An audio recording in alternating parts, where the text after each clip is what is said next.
They said, hey, we need you here at the studio. Marvin's doing this album, man. We need you on this. They took him back to Studio A at Motown, and they said he kept falling off the stool when he was playing. They said, we got to get this done. So they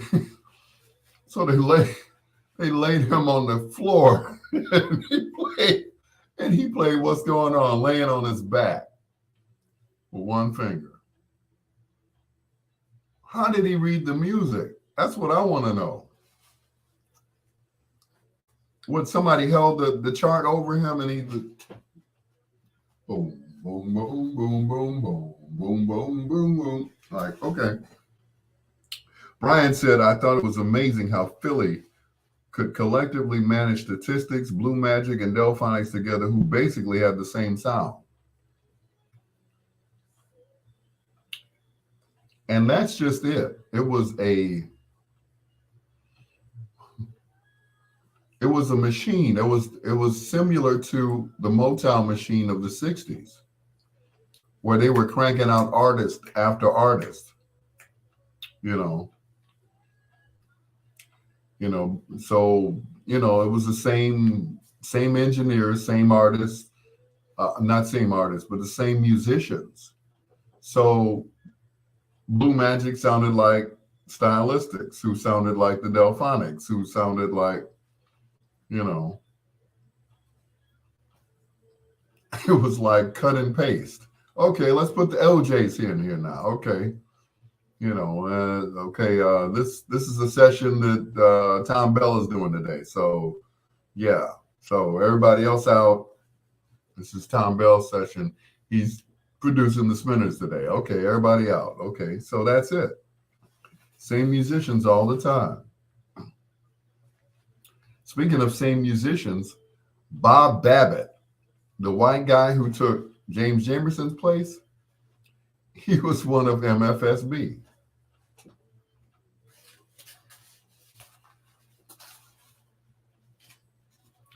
So he played on two hit-making machines at after Motown folded. He was like, okay, I'm going back home to Philly.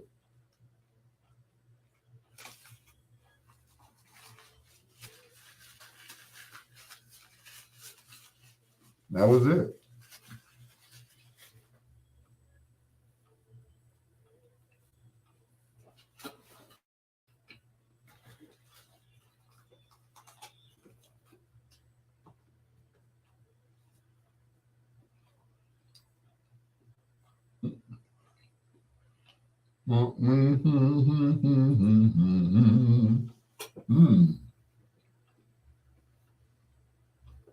Wrapping up foreplay here on Bedtime Stories.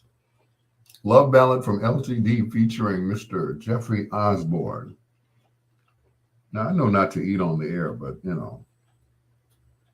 there's a big sign at WVON saying no food or drinks in the studio.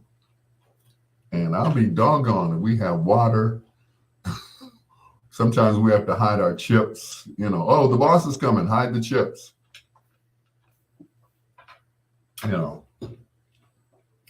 Can't you Negroes read? We can, but, some of us are hard-headed. Then we have like a waiting room up front. And you put your feet on the table. You put your feet on the table at home? I said, I don't have a table at home. So I don't have nowhere to put my feet. So I put my feet on the couch. You're fired, Al Greer. Anyway, Brian Boone was saying, it's amazing how Philly could collectively manage Statistics, Stylistics, I think he means. Stylistics, Blue Magic, and Delphonics together, who basically have the same sound. That is correct. They had the same sound, but they had different producers. Tom Bell produced the Delphonics and the Delphonics and the Stylistics. So they basically had the same sound because Russell Tompkins and uh, William Poogie Hart. Poogie was singing falsetto. Russell just had a basically high voice like Smokey. But all of those songs were different. And, once they changed the technology, it was the same musicians most of the time. So, Baker, Harris, and Young. It was usually they were the rhythm section. Of course, the Philadelphia Orchestra was, were usually backing them up. So that was it. And anyway, and then of course, Blue Magic was produced by Bobby Eli, who was one of the guitar players for MFSB. He and his wife, Vinnie Barrett, wrote most of the songs for Blue Magic. The ones that Ted the Wizard Mills didn't write. So yeah, they all had similar sounds because it was the same musicians, same studio, this, that, and the other. So hope that answers your question, Mr. Boone. I know a little something. Here's Boys to Men, produced by Babyface, and I'll make love to you. It's your peanut butter brother, Dr. Al Greer, and this is Bedtime Stories.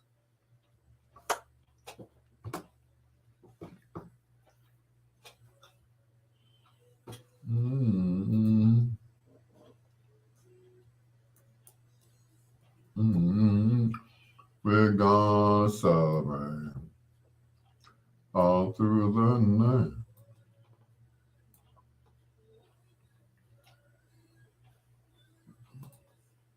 My command. I submit the spinners. It's like everything that Tom Bell touched, it turned to gold.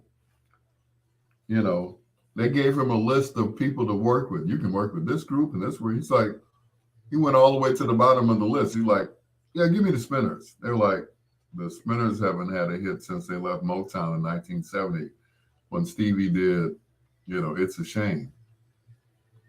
He said, yeah, I want them.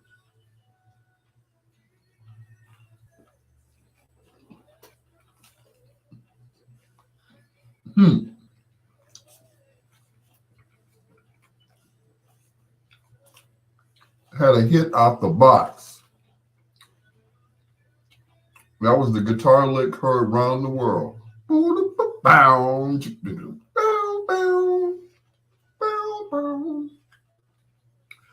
I'm like, whoa. Motown didn't know what to do with them. So they made them valets. So they became Uncle Purvis, Uncle Bobby to the Jackson 5.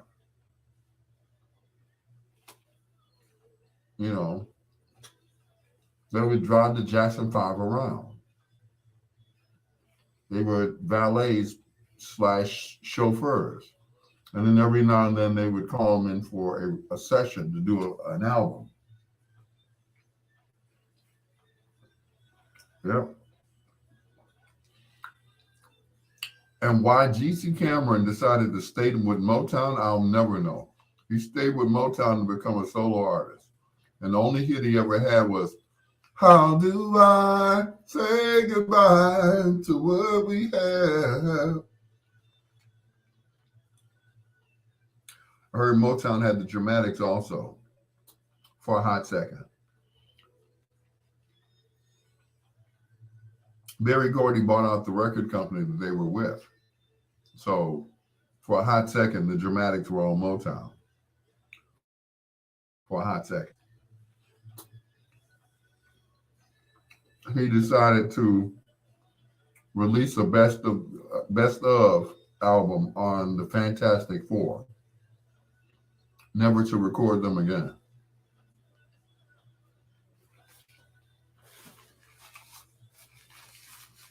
The only person he did something with from that whole buyout from, Rick Tick and all the rest of those was Edwin Starr.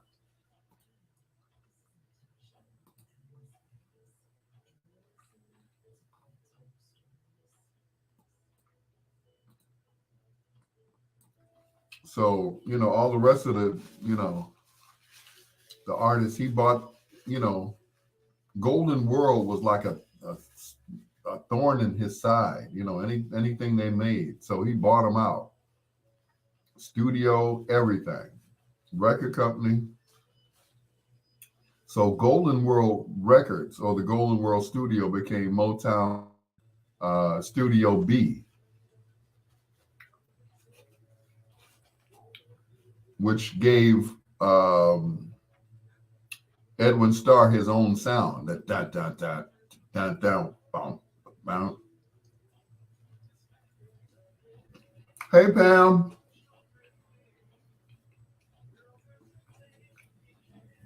Oh, now it makes sense. So what you're saying is before Jermaine stayed, GC Cameron stayed. Okay.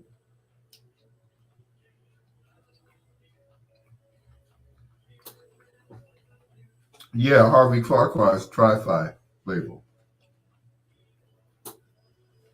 which is probably why he didn't do nothing with them. He's like, you know, they were like third string. They weren't even second string.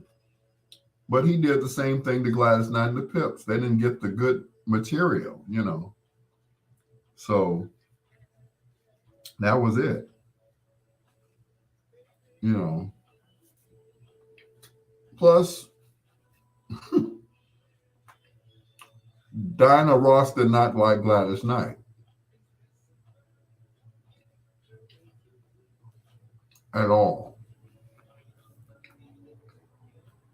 In fact, she was noted of saying, "Who is this Aretha Franklin sounding heifer?" She did not like Gladys.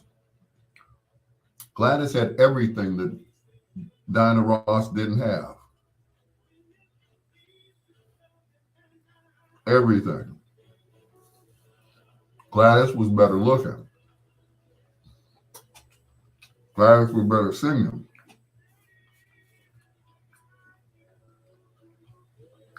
Gladys could move on stage. You know, the Pips did all those stepping, but she could keep up with the Pips, even in heels. So that was it.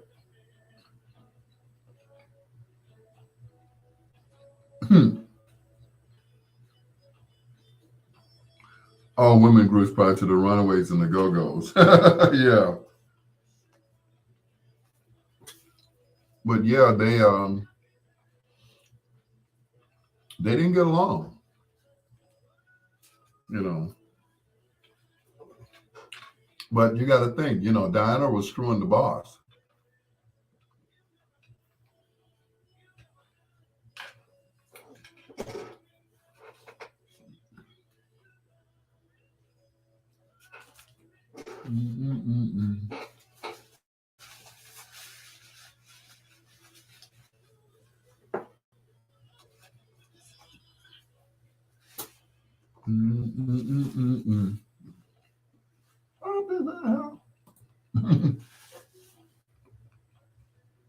That is a perfect example of the genius of Tom Bell. Crafting songs for the Spinners. They had totally written off the Spinners after 70. Once they left Motown, it was like, they'll never do anything. They're done. And then 1972 came. And Tom Bell got a hold of them and did that double-sided hit. I'll be there, I'll be around, and how could I let you get away? It was like, Motown was like, didn't we have them at one time? So Motown turned around and released the best of on the Spinners, which was songs that they had thrown away, given to the Spinners, and that was it. The Spinners never really had a big hit until they were about to leave Motown. And that's when Stevie Wonder wrote, It's a Shame. and let G.C. Cameron do his thing. But before that, nothing. Brian Boone said, I heard James Brown and Joe Tex had a rivalry. Want to hear about it? Here it goes. Here are the whispers. Walter and Scotty. More of the Night and Dirty Dancing. The remix done by yours truly, Al Greer.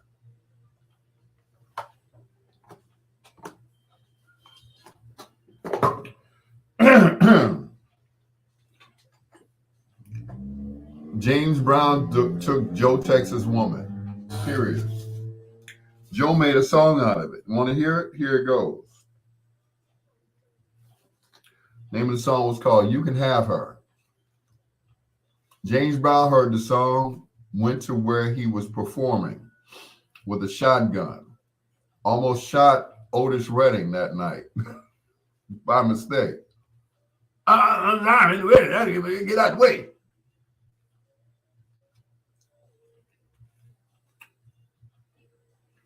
So James shot up the place with the shotgun.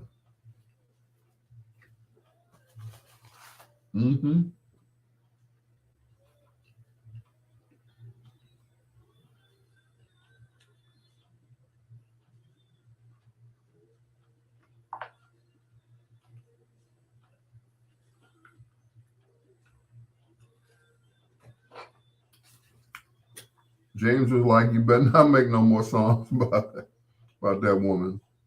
And no, you can't have her back.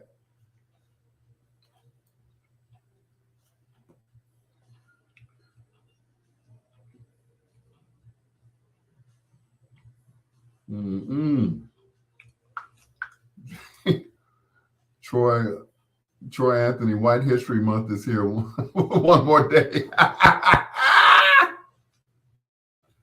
That's funny.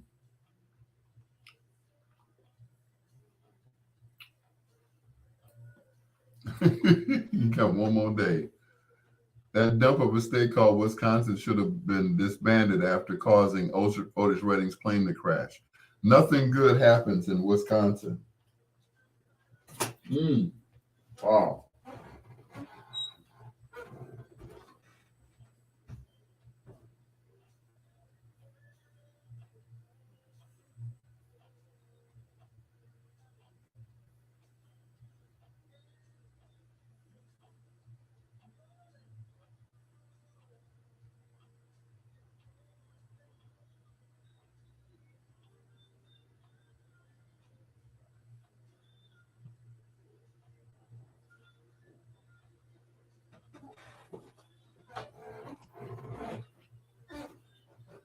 All right, Troy.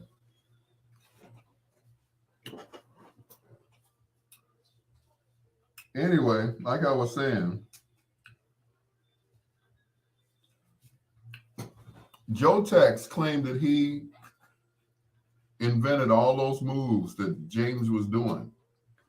James said he was doing the splits. He was throwing the microphone back, catching the cord, putting his foot on the stand of the mic stand, and spinning around and dropping down to his knees. He said he did all of that first. And James stole it from him.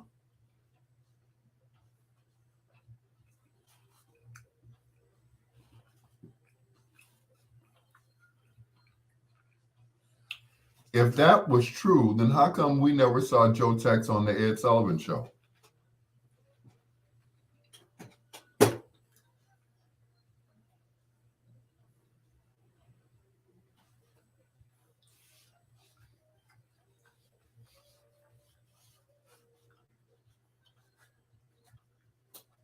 Joe Tex wish he was James Brown. All that spinning around and stuff.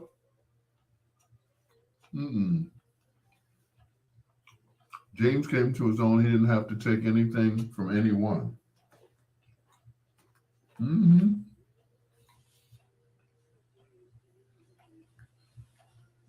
If you ever saw the movie with Chadwick Boseman, there was only one other artist featured in that movie, and that was Little Richard.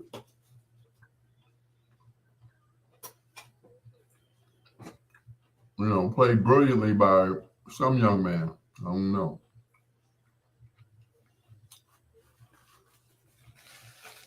Jerry Lee Lewis probably did it before both of them.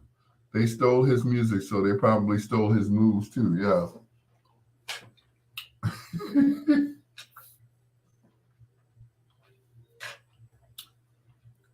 I've never seen Jerry Lewis jump down off the piano, go down into a split like Prince. Never.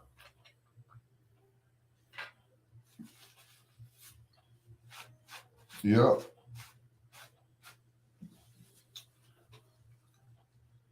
But in the movie,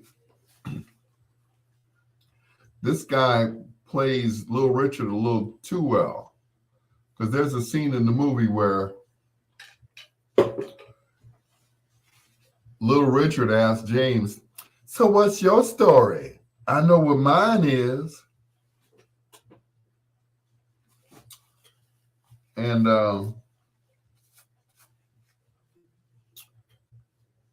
I was like, okay, where were they going with that? It was never explained why.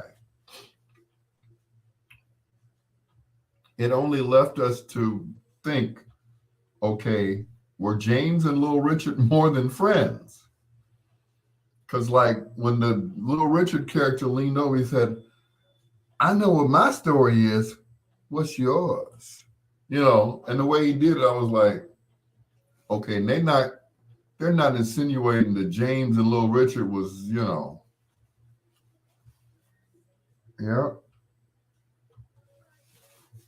But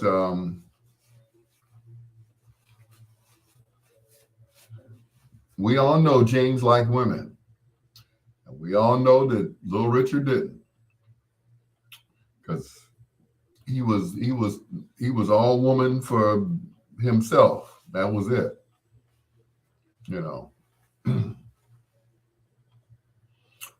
He that never happened. But it looked like they were going that way in the movie. When he leaned over, he said, "I know what my story is. What's yours?" And then they showed James as a young boy,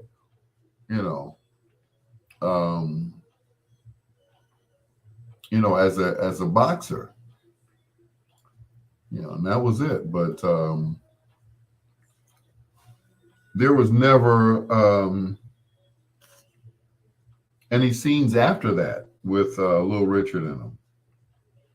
Except when, he comes to the club where Little Richard is performing. And they go up there while, Little Richard and his band, the Upsetters, are on, break. And they went up there and did Caledonia and brought the house down. It was like, okay. John said that's what happens when somebody else is telling your story. Well, they supposedly had consultants on site. How much consulting they did, I don't know, because there was no mention of Danny Ray, the Cape Man. You saw him in one scene, but you didn't see him. There was no mention of Danny Ray. Danny Ray, of course, was the MC for the James Brown show. James had heard him on the radio and he said, "No, I got to have this guy with me. He's going to be my hype man." And, Danny would come out there with his cool self,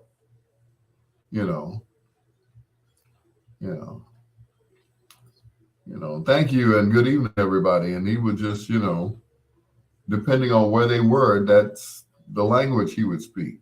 Konnichiwa, James Brown, but Danny Ray never busted a sweat, but there was no mention of him in the movie at all.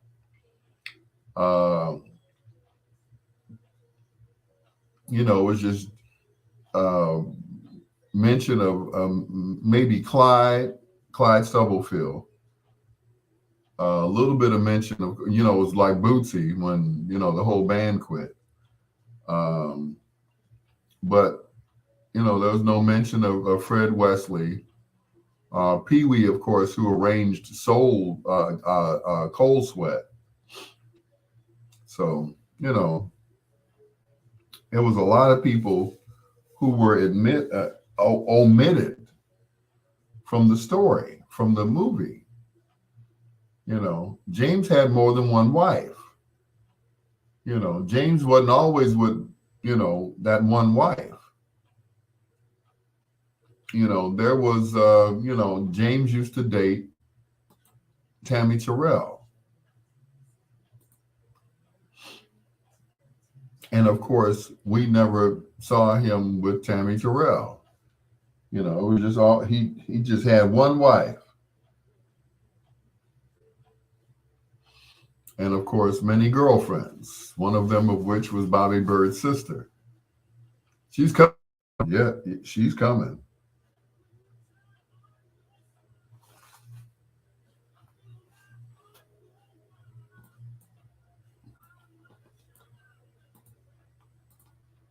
Sorry about that, Jackie.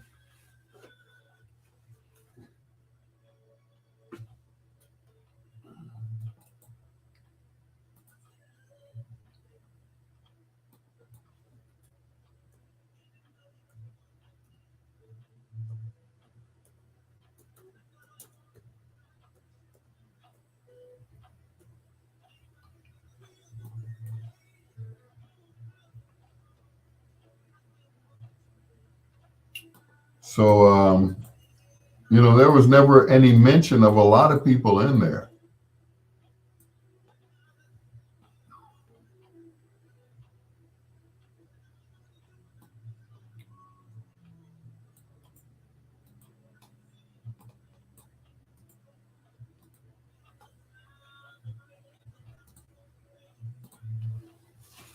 Anyway, but like the scene where they did the show where he did Night Train and Out of Sight.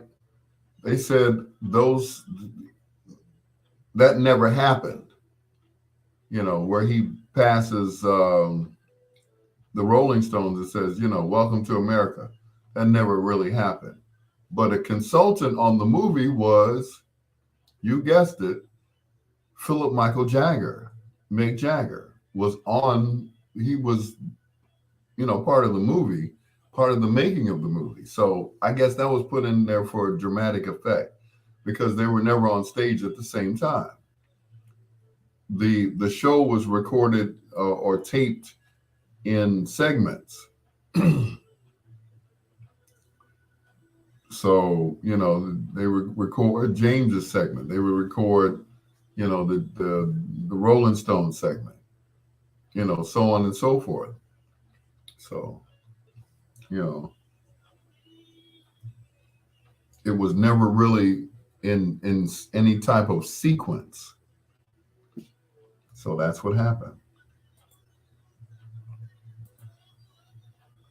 Oh, look at that. But you're right. That's what happens when somebody else tells your story, Teddy Brown. Of course, there was many mention of Maceo and Pee Wee. Of course, Pee Wee was played by one of the members of the Roots. Chicago's own, what is his name? Robinson played Maceo. But there was no mention of the other musicians, except when they were all sitting around making Cold Sweat. He's like, Pee Wee, what's this? It's a horn. No. That's it. And all into the drum. You got a drum? You got a drum. He got a drum. Everybody got a drum. And that was it. So, but it made for a good movie. I mean, every time I see it on Netflix, I watch it over and over again because I always find something new in that movie. And the part that really breaks my heart, besides the part where, he beats down Jill Scott. I was like, but you never see him hit Jill Scott. You just see her fly across the room, but you never see him put his hands on her. And I think that was well done because you never saw him hit her.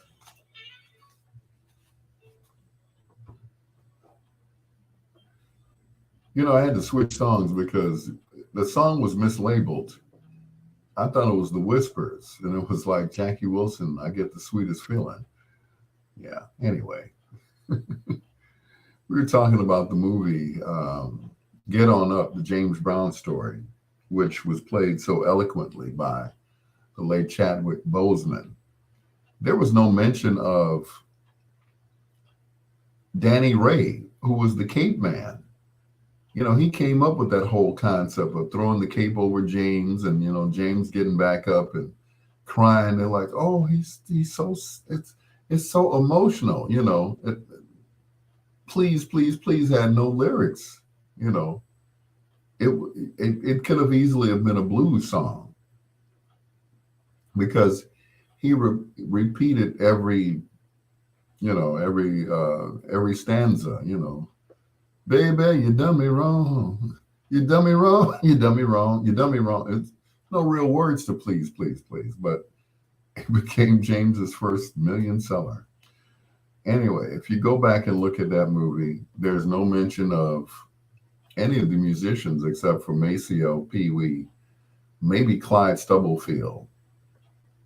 Not even John Jabbo Starks, but they show pumped up Bootsy. Yeah. Call Bootsy. And the rest is history. Here's Robert Longmire. Loves Holiday. His remake is on Bedtime Stories.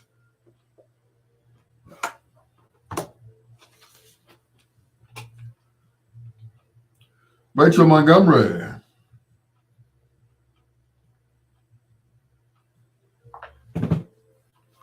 I don't care how many times Get On Up comes on TV. I'm going to watch it every time. I'm going to watch it on, was it MTV or VH1, whatever. I'm going to watch it again and again.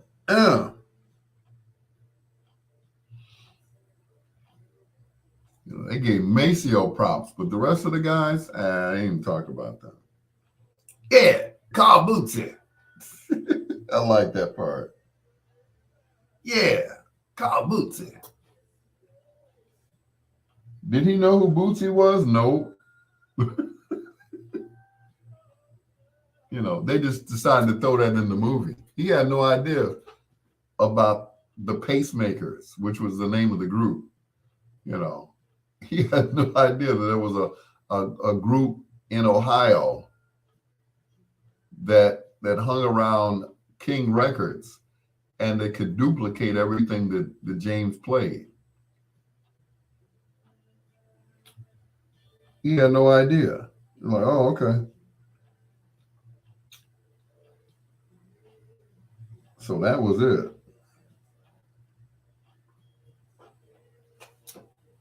Yeah, call Bootsy. Eat the cake out of me. Oh, no. But yeah, that was like, and still is, one of my favorite movies of all time. Bootsy was already backup for Arthur Prysock and Hank Ballard. But James didn't know anything about this group. In fact, if you listen to Down, I Can't Stand It, that was a group called the Daps. And it was a white group. And they played behind James. It wasn't the JBs. It wasn't the James Brown Band. It was the Daps. It was a white group. Because if you notice, there were no horns in it at all. All the James Brown songs had horns in it. But, this song, Can't Stand It, had no horns in it. It was just the rhythm section. Right, the JBs came later. Both of them were on Starday King, yeah.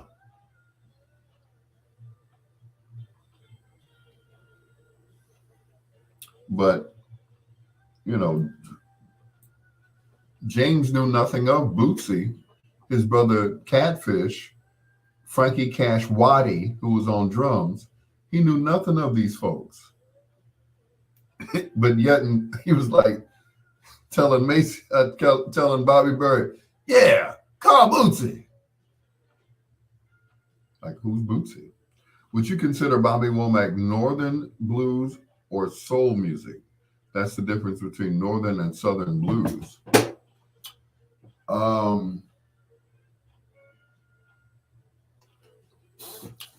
Bobby Womack was a soul singer. Soul music came out of gospel.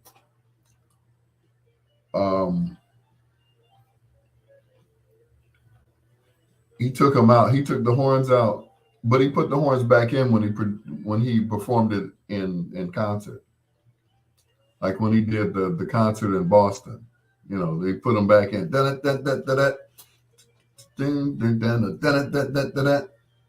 But it was like simple horn part. But anyway, Bobby Womack was a soul singer.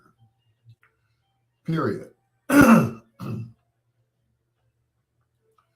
But if you listen to some of his songs, they were like the precursor for what we know now as Southern soul blues. If you listen to That's the Way I Feel About You, it's a blues song, but it was done so smoothly, it flew under the radar. It was still rhythm and blues, but it was more soul. It was more soul than it was, you know, than it was blues. It was, you know, it was more blues than it was the rhythm, if that makes any sense. You know, because Bobby grew up in the shadow of Sam Cooke. You know, yeah, Bobby Womack and the Valentinos, produced by Sam Cooke. But you know, nobody was doing that back then. You know, which pissed Tyrone Davis off to the highest level of festivity, because once he got labeled as a blues singer, it was like he was pissed. I was sitting behind him and Artie Blues Boy White one night. We were at a club, and I'm sitting behind them. I was waiting on somebody or something. I'm sitting at the club, and they sitting there drinking. It's Bobby and Artie Blues Boy White. I mean, Tyrone. And Tyrone says, I ain't no blues singer. I'm a R&B singer.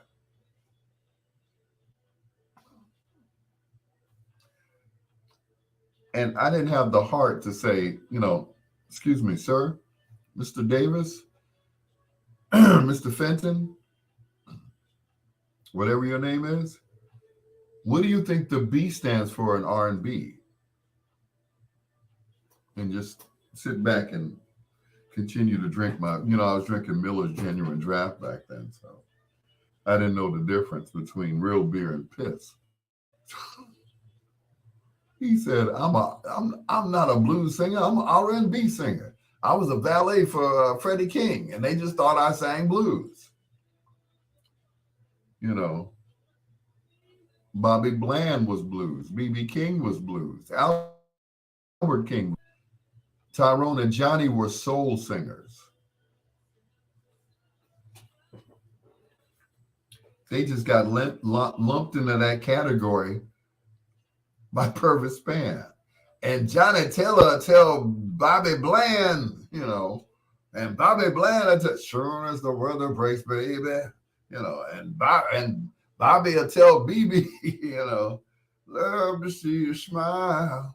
And BB will tell Tyrone, you know, I never make my moves too soon. That's how that happened. I wonder whatever happened to Leroy Hudson. So in love with you, Leroy Hudson. I used to call him the silent giant because he stood at about 6'2". Good Lord. And of course, he worked closely with Donny Hathaway as well as Curtis Mayfield. That's going to do it for me. Thank you so much. Brian, you just got me sounding like Herb Kent tonight, man. All this knowledge. I'm like, sometimes I never know how much I know until somebody challenges me and said, oh, well, what about this? I said, oh, this is what I heard. And then, of course, Daryl Owens didn't make it any better, saying, oh, you just old. I was like, yeah, well, as opposed to the alternative, dead. Thank you so much for listening. I appreciate you guys. Till next time, blue skies, green lights, and peace.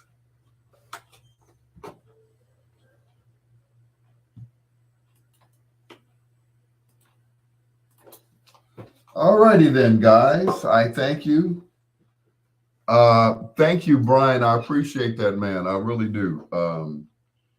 A lot of people, and I can honestly say this, a lot of people don't think I know what I'm talking about because of my age. But then there are people like Kirkland Burke who are still doing it. People like, what is his name? God, record promoter. People like George Daniels, whom I grew up around. I mean, they were grown men when I met them. I was the kid, But I figured the only way that you could learn stuff would be to listen. Excuse me, I have to adjust my light. I'm like, that make me look old. I need a filter. Wait a minute. There we go. Here we go. That's a little bit better. Work. Oh, there we go. Yeah. So, Carter Russell. That's what I was thinking about. Thank you, Rachel. People like that I was around. Those were the ones that told me what's what, and that's this, and this is that. And, if it weren't for them, then I wouldn't know anything. But, Carl Russell, Jimmy Cochran, Uncle Frank Chaplin. I mean, the list goes on. These were people that came before me that were all record promoters. They knew these people personally, so they could tell stories about them. And I would just sit there and listen. That was the only way that I learned how to do this. That's why I don't call myself a DJ. DJs don't know half the stuff I know. And, I can honestly say that. And it's sad to say. And I'm not dissing anybody out there. But if you're going to do what I do, if you're going to say that you're like me, I'm a DJ like you. I'm not a DJ. So you can't be like me. Given the knowledge of the music, given the knowledge of the artists and everything else, you got to know what to do, what to say, how to present the music. Anybody can play a song. You just make a playlist and let that sucker run. And that's it. But a true entertainer knows the background of the songs. They know the musicians on. If you ever listen to jazz DJs, they say that's Sonny Stitt on alto sax and Joe Jones on drums and Ron Carter on bass. They know everybody who was on there. They don't have to read the album cover. They just rattle them off. And that's not a DJ. That's an entertainer. That's a radio personality. That's somebody who has knowledge about the music as well as the artist. And once again, anybody can DJ. Anybody can pick up a record, a CD, or a computer and play music. Anybody. It's easy. The hard part is knowing what you're doing and knowing how to present it. And, I lost a gig once because the guy said, well, you don't have to give the history of the songs after you play them. So you just want me to play the music and shut up, huh? Basically, yeah, he said, nobody wants to hear you talk. So at one point I stopped talking at the gig and everyone asked me, where'd my earring go? Oh, it's on the other side. Everybody started coming up to me and said, why aren't you talking? I said, huh? I said, because this old joker over here told me to shut up.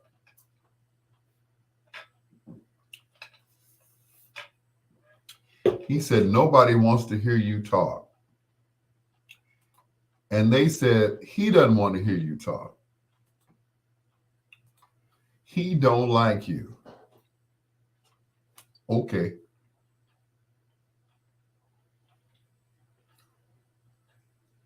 So once again, I lost the gig because I was given the history of the music. That's Alvin Cash and the Crawlers. He was one of the best dancers on the South Side, and this, that, and the other. It's like I'm going on and on. They're like, shut up. That's what Marv said. Play the hits. Nobody wants to hear the backstory, of the songs anymore. And that just, I'm like, what? Excuse me? So, but anywho, thank you so much for listening to my mouth, everybody. And, we do it again tomorrow on Facebook Live, WOSD, which is my station, WRLN, which is WRLN, which is my nephew's station, and of course, BiggsRadio.com. I appreciate it. Kevin Brooks, January 31st is Marvin Jr.'s birthday, the founder of the singing group The Dells. Thank you, Kevin Brooks. I appreciate that. I appreciate it. Thank you so much. I miss those guys. Used to be backstage with the Dells whenever they performed. They would always ask me, you coming to the show, right? Yeah. Yes, I'm coming to the show, sir. Me and Mr. Barksdale were close. Chuck Barksdale, of course, was Chuck was the man. I didn't know how deep Chuck was until he passed. I didn't know that he was a Muslim. I was like, oh, yeah, he's deep into it. Didn't know that he had changed his name. So when I came to his funeral, which was at the what used to be the Regal Theater, which is now the Harold Washington Cultural Center, I was like, wow, he was a Muslim. Never knew. You never know how deep a person is until you have read his story. And that was deep for me.